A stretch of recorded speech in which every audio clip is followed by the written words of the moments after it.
तो जिस वक्त शेड्यूल आया था सबके सामने था कि इंडिया के सारे मैचेस दुबई में होंगे और इंडिया अगर फाइनल में पहुंचा तो फाइनल भी दुबई में होगा। तो उस वक्त क्यों नहीं सारे लोग उठ कर आए, उस वक्त क्यों नहीं कहा कि ये तो एक एमडी एडवांटेज उनको दिया जा रहा है। उस वक्त सब चुप बैठे रहे, बाद में अब शोर मचाने का कोई फायदा ही नहीं था। और बिल्कुल ये है तो गलत कि एक ही स्टेडियम में सारे मैचेस खिला दिए, पिच का भी पता, एक होटल से एक स्टेडियम आने सारी चीजों का पता, ये सब चीज तो थी सामने। लेकिन अब इसमें पहले अगर शायद पॉइंट आउट करते तो कुछ होता, पीसीबी को ही कम से कम उस पर बात करनी चाहिए थी, बोलना चाहिए था कि भाई ये ठीक नहीं है। जी। लेकिन शायद हम लोग इस पर ही बहुत खुश हो गए थे, चल भाई हाइब्रिड मॉडल हो रहा है, टूर्नामेंट हो रहा है, हम लोग को भी वहाँ जाकर सलीम साहब, हम आपसे गुफ्तगू मजीद भी कंटिन्यू करेंगे, थोड़ी लाइन में डिस्टॉर्शन है।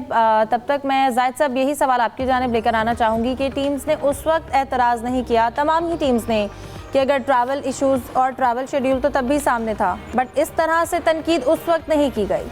देखिए, बुनियादी तौर पर तो ये कहा जा रहा था ना कि हाइब्रिड मॉडल है, क्योंकि इंडिया की टीम ने आने से इनकार कर दिया था। मैं अब भी समझता हूँ गलत नहीं किया, पीसीबी ने स्टांस तो लिया कम अज़ कम, क्योंकि हमने कई चेयरमैन बदलते देखे, कई हुकाम जाते देखे, लेकिन किसी ने भी ये स्टैंड नहीं लिया था। बेस्ट मौका था 2023 में जब वर्ल्ड कप इंडिया में हुआ, उस वक्त जो अगर पाकिस्तान क्रिकेट टीम को जाने से पहले कोई अपनी कंडीशंस या शराइत मनवा ली जाती तो ज़्यादा बेहतर होता। लेकिन इस वक्त जो पीसीबी ने स्टांस लिया था वो भी गलत नहीं था, लेकिन इंडिया ने भी चालाकी की, क्योंकि आईसीसी के जो चेयरमैन है, सदर हैं, वो भी इंडियन है। और बार बार हम कह चुके हैं कि आईसीसी जो है इंटरनेशनल क्रिकेट काउंसिल नहीं है, इंडियन क्रिकेट काउंसिल है। वहाँ पे उन्होंने एक ही मुकाम पे वो उन्होंने डेरे डाले हुए हैं, बल्कि यूँ तो कहना चाहिए कि दुबई में उन्होंने धरना दिया हुआ है, वहीं पे प्रैक्टिस करते हैं, वहीं पे रह रहे हैं, कंडीशन को समझ रहते हैं। क्यूरेटर्स को जाहिर है इनकी, जैसे वो स्पिनर्स को लेकर गए, और आपको याद होगा कि आखिरी मौके पे वरुण चक्रवर्ती को उन्होंने शामिल किया, और शामिल किया उन्होंने एक ओपनर को बाहर बिठा के जायसवाल को, गोया कि उनको पता था कि हमने दुबई में खेलना है और दुबई की पिच जो है वो स्पिनर्स के लिए साजगार होगी। इसका एडवांटेज होता है, जैसे आप खुद जिक्र कर चुकी हैं कि न्यूजीलैंड ने सबसे ज़्यादा सफ़र किया, यानी तमाम टीमें जो हैं उनको कभी रावलपिंडी या कराची, लाहौर और फिर दुबई का सफ़र करना पड़ा। इंडिया को इसका एडवांटेज मिला और फ़ायदा हो गया। अब देखना ये कि अगर एशिया कप होना है, अभी तक की इतलात तो ये है कि हो सकता है कि ये पूरे का पूरा इवेंट भारत की मेज़बानी में यूएई में हो या श्रीलंका में हो। अब ये देखना है कि उस वक्त पीसीबी क्या स्टांस लेता है, क्योंकि अभी तक तो पीसीबी कह चुका है कि 2027 तक को इंडिया का सफ़र नहीं करेगा। लेकिन एक सारे सिनारियों में माइकल अथर्टन से लेकर नासिर हुसैन या जितने भी लोग बोले हैं वो टूर्नामेंट के एंड पे आप बोलना शुरू हुए हैं। अगर अब मिचेल सेंटनर या न्यूजीलैंड का कोई भी बाख्तियार जो है ये बयान देता है कि उनको सफ़र करना पड़ा, थकावट का शिकार हुए, या डेविड मिलर का बयान था या बाकियों का था, तो ये एक गुजर गई टीम। जब यहाँ पर ज़रा मैच की अपडेट देते चलें तो एक आउट और हो गया है, कोहली का रिव्यू लिया था, ओरिजिनल डिसीजन भी आउट था, लेकिन रिव्यू के बाद भी आउट ही है, कोहली हो गए आउट, और ये दूसरा आउट है इंडिया की टीम की जानिब से। इससे पहले शुभमन गिल भी आउट हो चुके हैं और अब विराट कोहली भी अपनी विकेट गंवा चुके हैं। 106 पे भारत की दूसरी विकेट गिरी है और 1 रन पे विराट कोहली भी आज आउट हो गए हैं। यूसुफ, क्या लगता है, फिर भी 100 के बाद इंडिया की 2 विकेट गिरी हैं? हिफ्जा, अभी तो मैं जिक्र करूं कि जितना जायद साहब ने कहा कि इंडियन टीम ने वहाँ पे धरना दिया होगा, और मैं समझता हूँ कि ये ज़्यादा कहना मुनासिब होगा कि उन्होंने कब्ज़ा किया हुआ, क्योंकि इंडियन क्रिकेट बोर्ड का जो है वो उनके जायशा हुआ चेयरमैन आईसीसी के,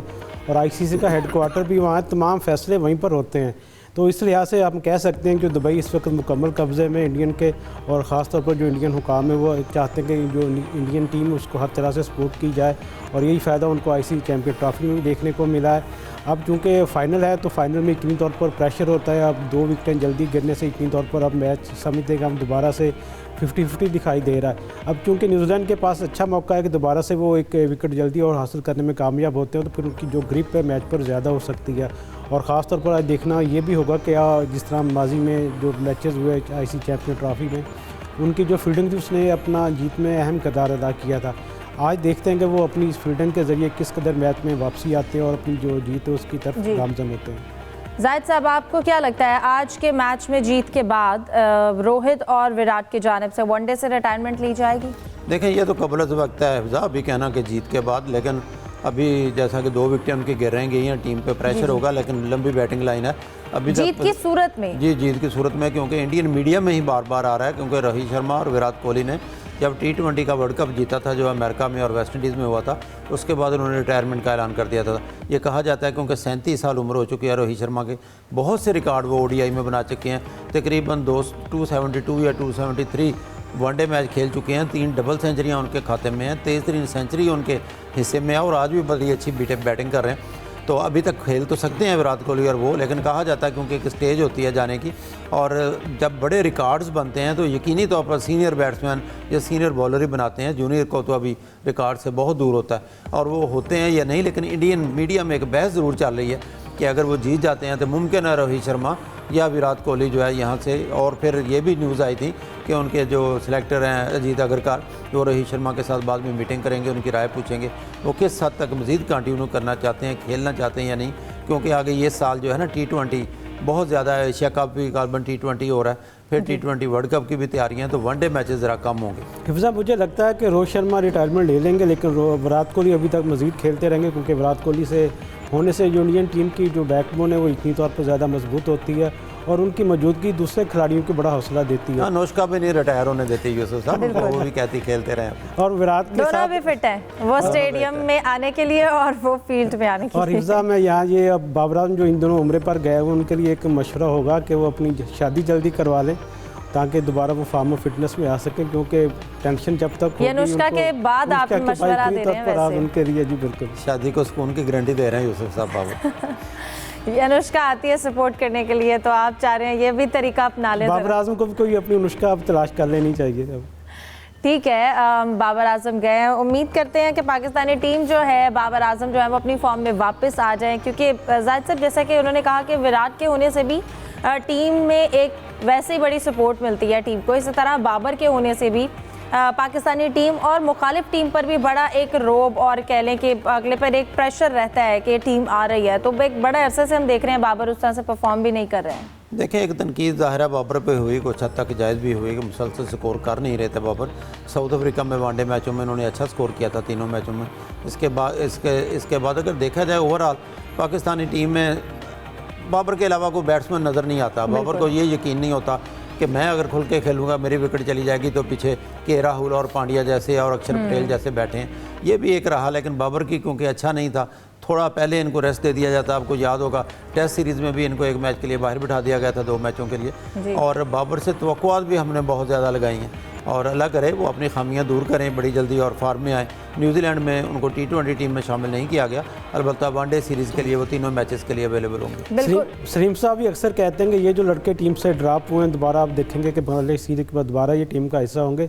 तो ये पाकिस्तान क्रिकेट बोर्ड की रवायत है, किस तरह के फैसले वो लिए जाते हैं। जो बाहर बैठे होते हैं उनको नायब कप्तान भी बना दिया जाता है, बाज़ को कप्तान भी हमने बनते हुए देखा है। तो बाबर आज़म के लिए भी यकीनी तौर पर दरवाजे बंद नहीं हुए, सिर्फ उनको अपनी फार्म और फिटनेस पर काम करना है, जिसकी खामियां दूर करने के बाद यकीनी तौर पर वो दोबारा कम बैक करेंगे। जाहिद साहब ने सही फरमाया कि बाबर आज़म के अलावा या उस जैसा हमारे पास कोई एक भी बल्लेबाज नहीं है। जिस तरह बाकी टीमों की बैटिंग लाइन है, अगर बाबर आज़म की भी और हमारी पाकिस्तान की बैटिंग इतनी अच्छी होती, बाबर आज़म के रन भी ज़्यादा होते और वो ज़्यादा कारगर होते पाकिस्तान के लिए। लेकिन यकीनी तौर पर एक सवाल है अब उनकी फॉर्म के हवाले से और ख़ास तौर पर फिटनेस के हवाले से, क्योंकि कप्तानी से पहले हमने देखा कि वो बड़ी अच्छी इनिंग्स खेल रहे थे, उनकी फॉर्म भी अच्छी थी, फिटनेस भी अच्छी थी। लेकिन जब से उनको कप्तानी से हटाया है तो थोड़ा सा मसाइल का वो शिकार ज़रूर नज़र आए। इस पर उनको यकीनी तौर पर अपने जो करीबी कोचेज़ हैं उनसे भी मुशावरत करनी चाहिए, ताकि दोबारा वो कम बैक करें और दोबारा बिल्कुल। और उनके बारे में कहा जाता है, ये भी जाहिद साहब ने बिल्कुल ठीक कहा कि ठीक है बाबर को परफॉर्म करना चाहिए, लेकिन फिर भी आपकी टीम में ऐसे भी प्लेयर होने चाहिए तो आप थोड़ा सा रिलैक्स रहते हैं कि अगर वो आउट हो जाते हैं तो बाकी टीम है, बाकी प्लेयर्स हैं,